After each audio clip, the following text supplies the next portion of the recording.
and we are starting another project.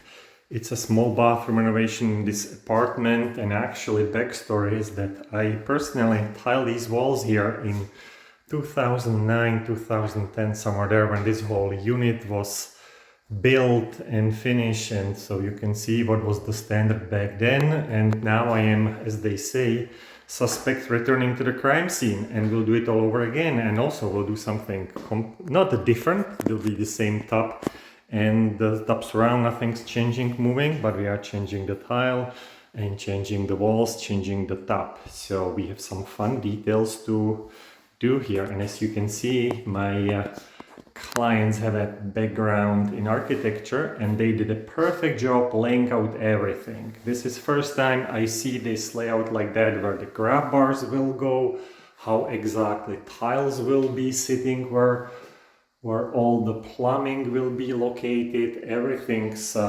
laid out right here. So we have the easy task just to take it all apart and put it all in place. And this new bathtub, and here's a beautiful window which gets a lot of sunshine as the sun sets, because it's a western side.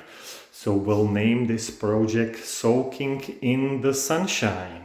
It's an appropriate name for this small project. So stay tuned for more. Thank you for watching.